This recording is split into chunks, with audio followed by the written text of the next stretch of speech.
इन हमारे YouTube channel unique academy Balrampur. जैसा कि आप सभी का क्लास 10 साइंस के प्लेलिस्ट के एक और वीडियो में स्वागत है। और आज का जो हमारा टॉपिक होगा वो होगा अपवर्तनांक और प्रकाश की चाल में संबंध। अब अपवर्तनांक का प्रकाश की चाल से क्या संबंध है, ये हम लोग इसी वीडियो में डिस्कस करेंगे। अगर आपको ये वीडियो बेनिफिशियल लगे, आपके लिए फ़ायदेमंद साबित हो, तो आप इस वीडियो को लाइक करें और अपने दोस्तों में शेयर करें, जिससे ज़्यादा से ज़्यादा लोगों को ये इन्फॉर्मेशन मिल सके। और मेरे चैनल को सब्सक्राइब करें और नोटिफिकेशन पे ऑल वाले ऑप्शन को सिलेक्ट करें, जिससे आपको मेरी आने वाली और वीडियोस मिलती हैं। तो चलिए ज़्यादा बातों में समय न नष्ट करते हुए हम लोग आज का अपना टॉपिक शुरू करते हैं, अपवर्तनांक और प्रकाश की चाल में संबंध। Let's get start now. अपवर्तनांक का प्रकाश की चाल से संबंध। अब सबसे पहले मैंने कहा था कोई भी टॉपिक हम लोग शुरू करते हैं तो सबसे पहले हम लोग हेडिंग पे गौर करते हैं। हमारा हेडिंग है अपवर्तनांक का प्रकाश की चाल से संबंध। मतलब अब हम लोग अपवर्तनांक का संबंध प्रकाश की चाल से निकालेंगे। सबसे पहले हम लोग जानेंगे हमको इसकी आवश्यकता क्यों पड़ी, हमें इसकी जरूरत क्यों पड़ी। तो उसका रीजन ये है, जैसे आपने अपवर्तनांक का सूत्र पढ़ा था, n बराबर साइन आई बटे साइन आर। ये आप लोगों ने पढ़ा था। आई क्या है? आई है आपतन कोण, आई और आर क्या है? अपवर्तन कोण।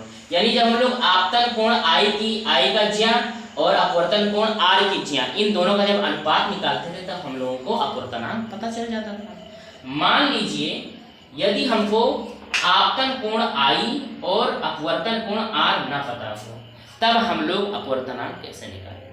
तो उसके लिए एक दूसरा फार्मूला ड्राइव किया गया फिजिक्स में, वो कुछ इस तरह है।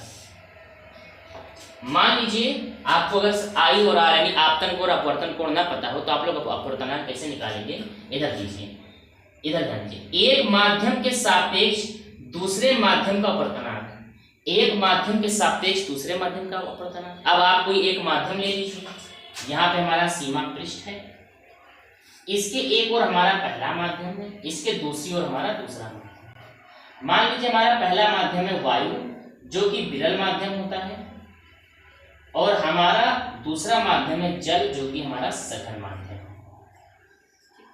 तो वही कहा है, यदि हमें एक माध्यम के सापेक्ष दूसरे माध्यम का अपवर्तनांक यानी इसका अपवर्तनांक निकालना हो, और ना हमें आपतन कोण पता है यानी ना हमें आई पता है, ना हमें अपवर्तन कोण यानी आर पता है, अर्थात यहाँ पे इस सूत्र का यूज नहीं होगा, n बराबर साइन आई अपॉन साइन। तब हम लोग कैसे निकाल सकते हैं? तो उसके लिए फिजिक्स में एक नया फार्मूला ड्राइव हुआ, वो ये है, उन माध्यमों में प्रकाश की चाल, उन माध्यमों में प्रकाश की चाल हो, यानी किस माध्यम में प्रकाश की चाल आप लोग निकाल लीजिए? वायु में आप लोग प्रकाश की चाल निकाल लीजिए, जिसे हम लोग कैपिटल सी से डिनोट करते हैं। और जल यानी दूसरे माध्यम में भी आप लोग प्रकाश की चाल ज्ञात कर लीजिए, प्रकाश की चाल।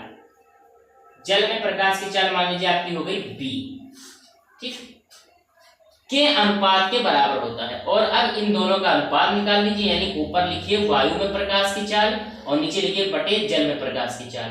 इन दोनों का अनुपात आप लोग निकाल लीजिए, आपको अपवर्तनांक पता चल जाएगा। इस तरह से आप लोग, अगर आपको आपतन कोण भी ना पता हो यानी आई, और आपको अपवर्तन कोण भी ना पता हो यानी आर, तब भी आप लोग अपवर्तनांक निकाल सकते हैं। ऊपर पहले माध्यम में प्रकाश की चाल लिख दीजिए, नीचे दूसरे माध्यम में प्रकाश की चाल लिख दीजिए, और दोनों को एक दूसरे से भाग कर दीजिए। जो अनुपात आएगा वही आपका अपवर्तनांक है। अब उदाहरण के लिए क्या है?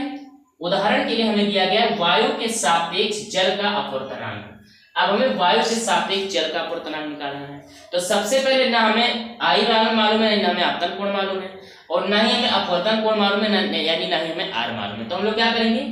सबसे पहले वायु वाले माध्यम में प्रकाश की चाल निकाल लेंगे, फिर दूसरे माध्यम यानी जल में प्रकाश की चाल निकाल लेंगे। ऊपर लिखेंगे वायु में प्रकाश की चाल, नीचे लिखेंगे बटे में जल में प्रकाश की चाल।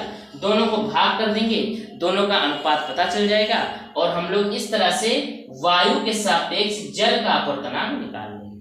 यहाँ पे हमने n के जगह ANW से लिखा है, क्योंकि आगे हमने लिखा है A और पीछे लिखा है W, यानी ये हो गया एयर यानी वायु, और ये हो गया W यानी जल। तो इसे हम लोग पढ़ते हैं वायु के सापेक्ष जल का अपवर्तनांक। देखिए ये A क्या है? एयर यानी वायु, वायु के सापेक्ष वाटर यानी जल, और n अपवर्तनांक, वायु के सापेक्ष जल का अपवर्तनांक क्या होगा? आगे A लिखा है, ए यानी एयर, वायु में प्रकाश की चाल सी, और पीछे डब्ल्यू लिखा, डब्ल्यू यानी वाटर, जल में प्रकाश की चाल बी। तो जहां तक मेरा आशा है आप लोगों को ये टॉपिक समझ में आया होगा। आप लोग इस टॉपिक का स्क्रीनशॉट ले लीजिए, ठीक है। और अगर आपको मेरा वीडियो अच्छा लगा हो तो मेरे वीडियो को आप लोग लाइक करिए, अपने दोस्तों में शेयर करिए, सब्सक्राइब करिए और बेल आइकन पर क्लिक करके नोटिफिकेशन में ऑल ऑप्शन को सिलेक्ट करिए, जिससे आपको मेरे आने वाली वीडियोस मिलती रहे। तो चलिए मिलते हैं हम लोग अपने नेक्स्ट वीडियो में।